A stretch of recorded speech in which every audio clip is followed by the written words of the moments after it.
types of challenging conversations. So I sort of made a list of some of the ones I think of. Delivering serious news is one. So that's, talking about maybe a new cancer diagnosis or some change in condition. Discussing prognosis is also similar to delivering serious news, depending on what the prognosis is. Advanced care planning, I think, is also something pretty specific that we think about as far as challenging conversations. And I place that separately from goals of care because I think they are two different things. And goals of care can be part of advanced care planning, but I think it truly is kind of a separate conversation. And then code status is also what we think about sometimes, and we can sometimes group that into advanced care planning or lump it under goals of care. But again, I think goals of care, it's its own distinct thing. So that's what we're going to focus on today, is goals of care. So what is it? What is a goals of care conversation? And what are our goals when we set about having a goals of care conversation? And the way I like to think of it, particularly from a palliative care perspective, is your main goal in having this conversation is to figure out what is important to your patient and their family. What are their values that help them, go about life, make the decisions that they make? And what are things that really truly have meaning for them? And then how does that inform their goals? So what are their goals with regard to their treatment, their illness, their life moving forward? And once we know these things, so that the goal of the conversation is to figure these things out, what are the values and goals? And once we know those things, then to align their medical treatment and the choices that they are facing with those values and goals, right? Because patients and their families will have a lot of treatments that we can offer.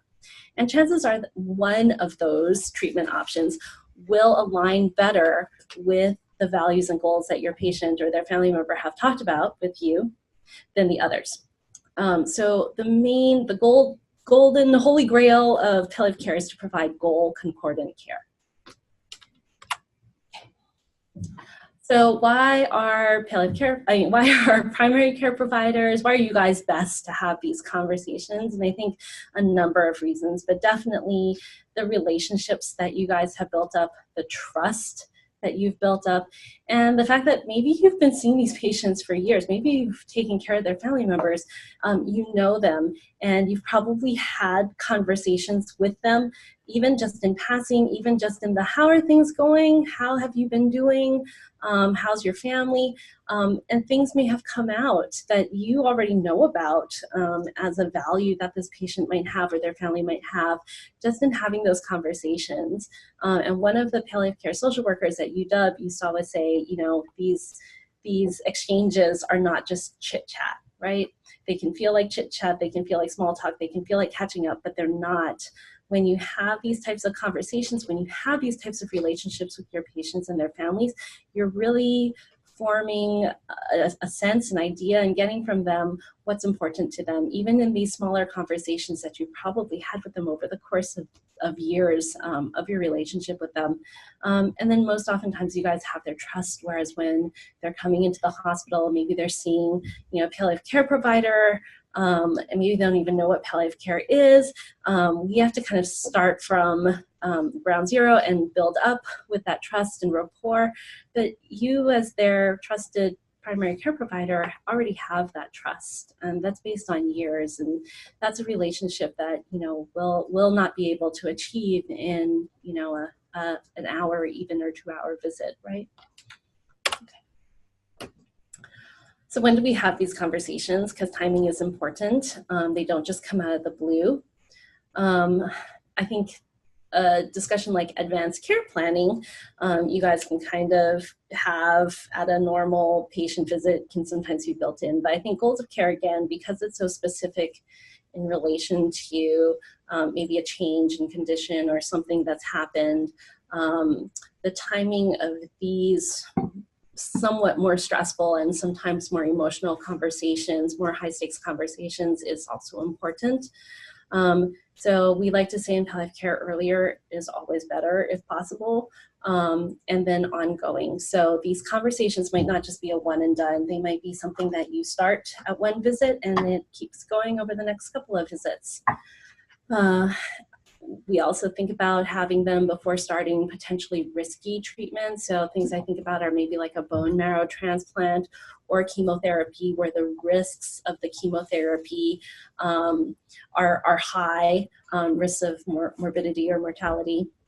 And then transition points. So if you have a chronic illness, say CHF, end-stage liver disease, and your patient has just been hospitalized with, SBP, for example, and end-stage liver disease, or had a pretty trying hospitalization with a CHF exacerbation where they were dobutamine dependent for a really long time and the doctors were worried they weren't going to get off of it. Something like that serves as a kind of transition point where this person might be heading for that kind of final hospitalization where they might not get out, or you're starting to worry about their chronic illness and their prognosis and life expectancy. And then if there is an evidence-based indicator of limited life expectancy, and those things can be something like brain mets in cancer or hypercalcemia in certain types of cancer, right? So how do you approach these sometimes difficult, scary conversations? And in palliative care, we like to say, ask permission, ask permission, ask permission. It's one of our tools that we use. So it's almost like a warning shot too, right? Is it okay if we talk about where we're at and next steps? Or sometimes, maybe you're at the end of the visit and you'd like to set up an appointment in the next couple of days, weeks. I'd like to schedule another appointment to talk about next steps and where to go from here.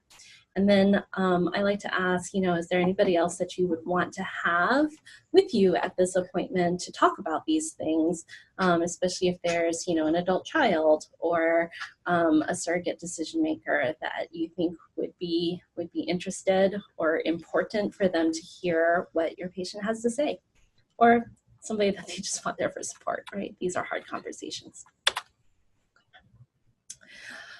So how do you actually have these conversations? So once you get them there, you've set up the appointment. My first step is generally after introductions, but you probably already have a nice relationship with them, is assess what is their understanding.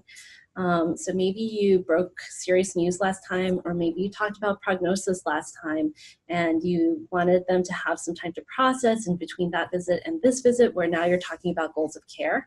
So I like to kind of get back onto that track and say, how are you feeling about what we talked about last time, kind of feel the situation out. And then instead of trying to say if they were hospitalized or they just spoke with their oncologist and you know that they got some serious news from either situation, instead of sort of quizzing them about like, oh, what is your understanding? I think words really matter. So I often will put the onus on me and I'll say, to help me get a better sense of where we are, can you just update me or share with me what you heard from the doctors at the hospital or what you heard from your oncologist, just to help me get on the same page. And then once they give you that information, you can kind of see where they're at, if either they had a chance to process and absorb some of that serious news or the prognosis, or if they're on a completely different page from you and the other doctors. And so it gives you just a really good sense of, is this person, kind of absorbing what we're laying out medically as the course that they're looking at, or are they struggling with that? And sometimes people are struggling with that because medical situations are complicated. Bad news is hard to hear. It's scary. You might only have heard part of it, none of it, depending on, how or where you're at, right? So I oftentimes will have to reframe a situation. So if somebody is completely indicating that they did not hear a word of what the oncologist said or did not get a sense from the hospital that their situation is now worse or has changed, I try to reframe. So how do you go about reframing? I, again, ask permission. So is it okay if I share with you something that I'm worried about? So again, just kind of putting the onus back on me. And then again, a lot of times these situations are scary for people because what does illness do? It robs you of all control. It robs you of a lot of, being able to kind of have your future plans that you had in place occur, and it sends you on a different path. So I try to give some of that control back to people, again, just by asking permission. It's a simple thing, but it tends to work. And then I deliver a headline, right? So we like to think about headlines in palliative care because we, as doctors, tend to over-explain things. We want to tell everybody like every single little detail because we think it'll help them. But sometimes when you're in a high stress, high emotional situation like a goals of care conversation, we try to keep it short and sweet. So if you think about headlines in the news, a good headline will tell you in a couple of words, in a simple sentence, what is going on. And so again, I try to just deliver a one-line news headline. If we're talking about prognosis, I'll say, I'm worried that after this past hospitalization, that your prognosis might be shorter than we had hoped. And leave it at that and give people some time to process. When you reframe, you're oftentimes delivering a headline that is maybe sometimes shocking, maybe sometimes sad, maybe sometimes results in some anger. And so expect emotion when you reframe things, when you deliver a challenging headline. And then allow the emotion to happen. Because I think sometimes we're scared by emotion. I definitely see a lot of the residents and med students who I work with, when patients show strong emotion, that's something that I think is a little shocking or hard for them to respond to, because it can be scary to have someone who's in front of you showing a strong emotion in a clinical setting where you're not used to, I think, seeing patients or families show strong emotion, right? So I think if you expect it, then it's easier to kind of be able to sit there with it. And then if you have tools in how to respond to it, that's even better. So one of the tools that we use in palliative care a lot is just naming the emotion. I can see this is really hard news to hear. It must be incredibly shocking or incredibly frustrating or incredibly sad. And then silence is okay too. It's okay to just allow some silence and time to sit with that emotion, and allow someone to go through their emotion, okay? Because if you don't allow them to kind of have that emotion, they won't hear what you have to say moving forward. When you're trying to get them back into the cognitive realm to talk about what's next. And so that's kind of the next step, is map out the future. So once they've had a chance to kind of process, and you've had a chance to let them go through just a little bit of emotion and tend to that, if they seem ready for it, and you can again ask permission, is it okay if we talk about next steps at this point, or is it okay if we talk about a little bit more of what's to come?